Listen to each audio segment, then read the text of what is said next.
Today we will be making a bread pudding, a French toast bread pudding, and it is as delicious as it sounds.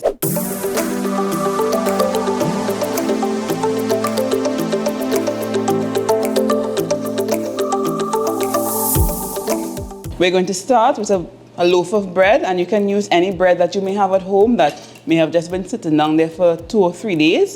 So I'm going to start by slicing it up, and then we're going to put it on our trays and pop into the oven for toasting. So we're toasting the bread because I personally find it adds a nicer flavor, and the bread does not absorb the liquid as quickly as it would if it were just the plain bread being put into the baking dish with the milk and egg mix thrown on top. So bear with me, we're going to do this in its entirety.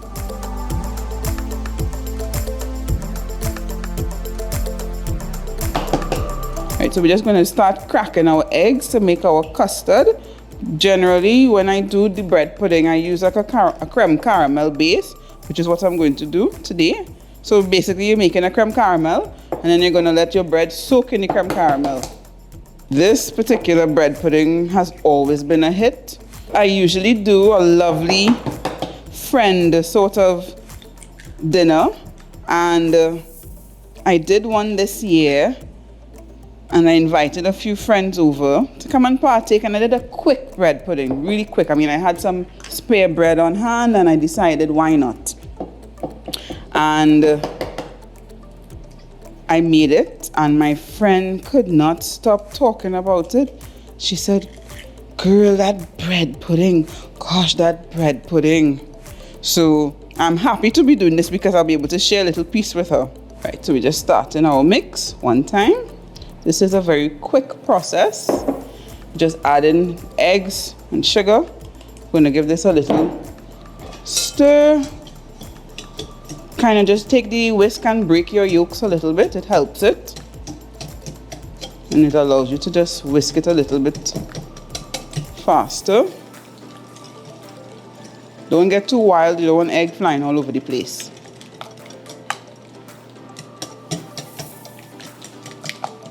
I'm going to add my milk.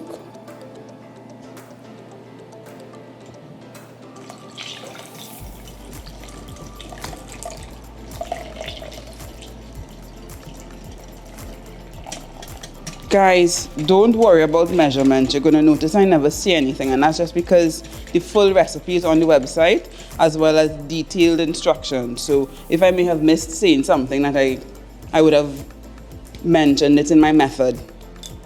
So do read it. I'm adding my bitters now. I'm adding both of them.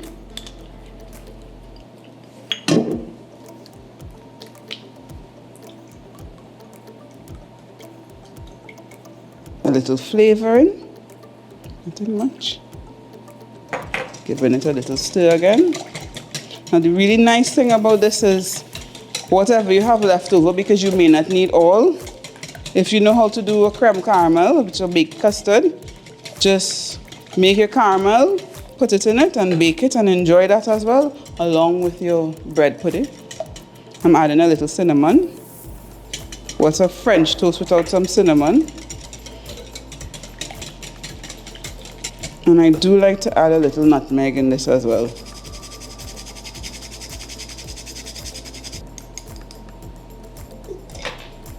And this right here is our custard mix.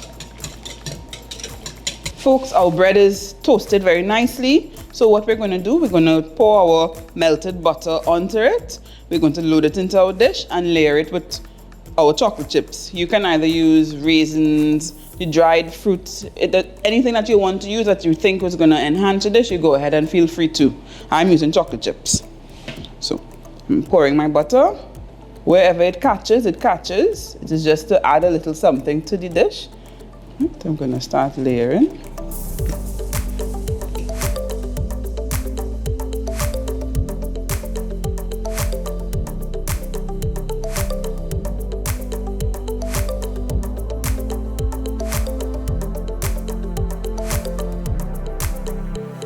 So my baking dish is fully loaded with all my bread, my chocolate chips, And I'm going to start ladling out my custard here over it.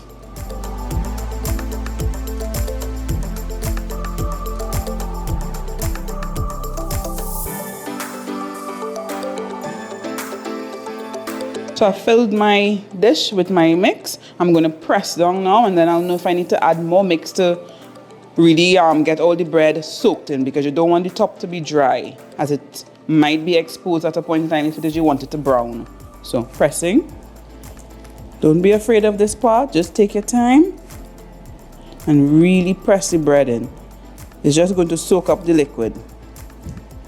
And one of the reasons I like toasting it, as I said before, is because it's not mashing up as quickly as if it were just untoasted bread. I'm adding the balance of my mixture. As I pressed it in, it was a little too low for my liking. So I'm using the mix in its entirety. Our dish is all filled exactly where we want it to be. As you see the level is right here, and the bread on top isn't looking dry, it is looking moist. So what I'm going to do now, I'm going to cover this. It is going to bake in the oven at about 160 for about 50 minutes or so, 50 to 60 minutes. And that's so it wouldn't dry out. Bread pudding is something that shouldn't be too dry, it should be nice and moist still. So covering this. If it is you are using a Pyrex dish, you can use the cover that it comes with, that little glass cover, or any other dish that comes with a cover that you're baking with. Go ahead and use it. It doesn't have to be foil.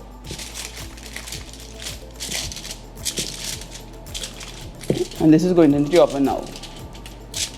This is our finished product. We did one before, as the other one is going to take a little time to bake. And I want you to see how beautiful it looks. So usually we either pair this with a little ice cream, or we do a banana flambe, or anything that you feel you might want to eat with it that is in the custard area.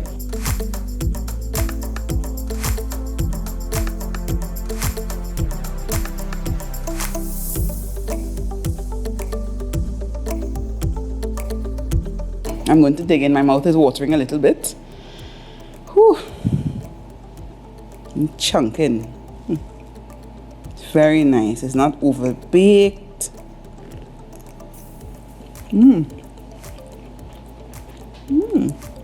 Nice flavor. It's not sweet. This is a smooth dessert. Very homey. If you're a bread lover like I am, you're going to enjoy this. Thank you for joining me today making this recipe. The Angostura aromatic bitters and the Angostura cocoa bitters enhance this French toast bread pudding to a next level. It is the perfect dessert to have right after a Sunday lunch, and you will enjoy it.